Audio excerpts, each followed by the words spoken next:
Welcome back to Racing Rundown's Breeders' Cup Preview Series. I'm Matt Code. In this video, we're going to be taking a look at Race 6 at Keeneland this Saturday, and that is the Breeders' Cup Filly and Mare Turf going a mile and 3/16 on the grass. This field is highlighted by a solid group of Americans and a really strong group of Europeans that are coming over. So let's begin to take a look at the field, beginning with number 1, Lady Spitesphere. Lady Spitesphere has been installed at 20-1 on the morning line. She comes in here off a win in the Grade 3 Seaway at Woodbine, albeit over the synthetic.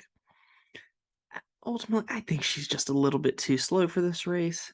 The best buyer speed figure she's ever earned is a 95, and that was almost a year ago. So I just don't think she's quite fast enough to really contend with the top Europeans and Americans in here. Number 2 is Going to Vegas from Roberto Rispoli, Phil D'Amato. She's 20-1 on the morning line, but she's coming off a Grade 1 win in the Rodeo Drive at Santa Anita, where she went gate to wire, posting a 94 buyer in victory. And while she's a two-time Grade 1 winner, she's up against much tougher in this spot. I think her prior speed figures leave her with way too much to do in here, but if you like her, she's a huge price. 3 is Nashua for Holly Doyle and John Godson. She is the 5-2 morning line favorite in here, exiting a strong second in the Group 1 Opera at Longchamp, where she did earn a 114 time form rating. And this is a good time to talk about time form ratings.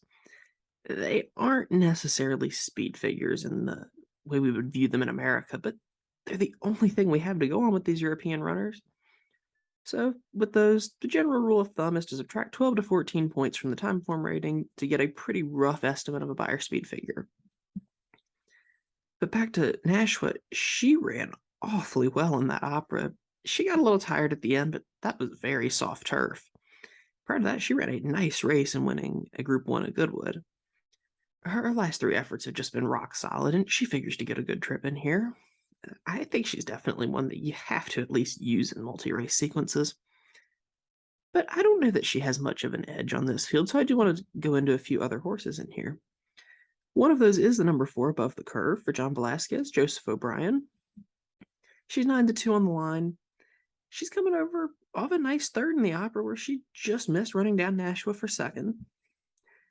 Most of her good races have come over turf courses that have quite a bit of give in them, and now she does have to face a much firmer surface. But this is a pretty lightly raced filly. She's only been out 6 times, and she's certainly eligible to improve in here. So I think she's a legitimate contender just based on her form in Europe, and she's ran high time form ratings, and there's a possibility that she's going to take a big step forward in here. So I definitely respect her in this spot. 5 is Tuesday for Ryan Moore and Aidan O'Brien. She's 8-1 on the line. She was pretty disappointing in the Opera, where she ran 6th, but she was prominent in that race and then faded pretty severely in the later stages.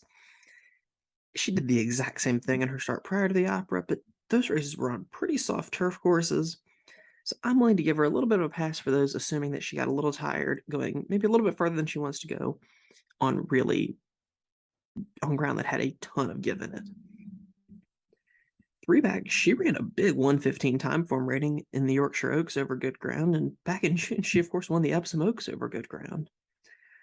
Based on her form, I think it's possible that she's really going to appreciate firmer ground at Keeneland, and I'm not concerned about the cutback in distance for her. So I think it's even possible the cutback and firmer ground could really accentuate her turn of foot in here, and she's going to be a solid price, I hope.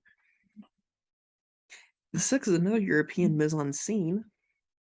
She's 30-1 on the line, and she's probably pretty tough to make in here. She comes off a second in a pretty small stake at Yarmouth.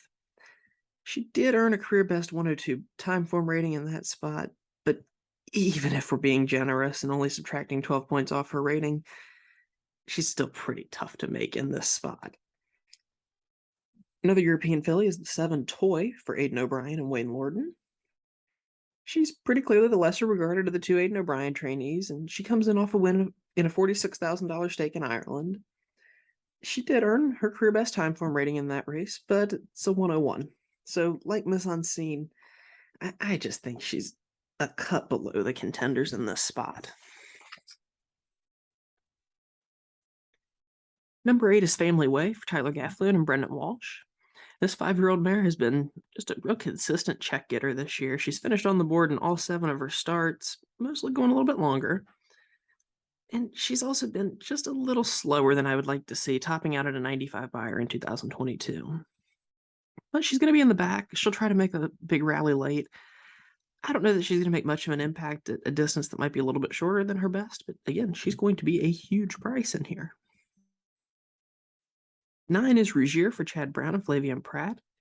She's 12-1 on the line. She finally got her North American Grade 1 win last time when she won the EP Taylor at Woodbine and running a 96 buyer.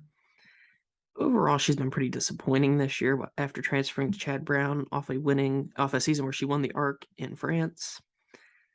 Her win in last year's Opera does show that she has some level of class, but she really hasn't seemed to take to American turf courses.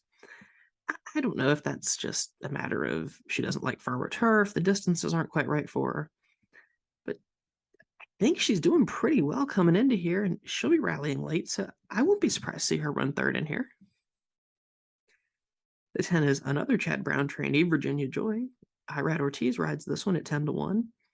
She did beat Warlike Goddess in her last start at Saratoga, but she got a perfect trip in that race, walking on one of the slowest paces you'll ever see, and then just hanging on to avoid a pretty passively ridden Warlike Goddess. But that race was a 99 buyer, and a 99 at least makes her a contender to hit the board. Most of her good races have come on or near slow paces, so I do have a bit of a hard time making her a winner in here, since she's going to have to come from way back. For me, she's going to fall into the category of horses that could hit the board, but I don't really like them in a win end. But if there is some rain and there's some give in the ground, she probably makes a lot of sense in here. 11 is an Italian, another Chad Brown runner, this one with Joa Rosario. And I think she's probably the best hope for an American winner in here. She comes off consecutive Grade 1 wins in the First Lady and Diana, where she ran 104 and 102 by her speed figures. I think she's going to be the controlling speed in here. It's just a matter of how far can she take this field. And there are some distance concerns with her because she's never gone this far.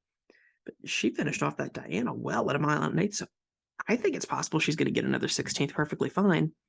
The concern is just, can she do it against this caliber of horse? The 12 is Moira for Frankie Dettori and Kevin Attard. She gained some notoriety when she beat the boys in the Queen's Plate back in August, and she ran a 97 by her doing it. Since then, she came back to cross the wire second in the EP Taylor with a 92 before being disqualified to 8th. Ultimately, I have a pretty hard time betting her just because I think she's a little too slow on the figures, and she could take a little bit more money than she's supposed to just because of the story, and Frankie Dettori takes them out. So for picks in here, I'm going to go to Above the Curve as my top pick. I'm hoping that as a very lightly raced filly, she's just getting better at the right time and is ready to fire a big effort in here. But she's in no way a horse I would want to stand alone with, so I want to use a few others in multis. The only American runner I would include is an Italian, and then from Europe I want to use Nashua and Tuesday. I think Rougier and Virginia Joy offer a little bit of value in here to hit the board at upwards of 10-1. But ultimately, this is a pretty contentious running of the filly and Mare turf, and I'm looking forward to seeing how it plays out. And that's going to do it for this preview. Stay tuned to Racing Rundown on YouTube for previews of all 14 Breeders' Cup races this weekend. And be sure to check out the Racing Rundown podcast wherever you get your podcasts. And of course, good luck if you're playing the races.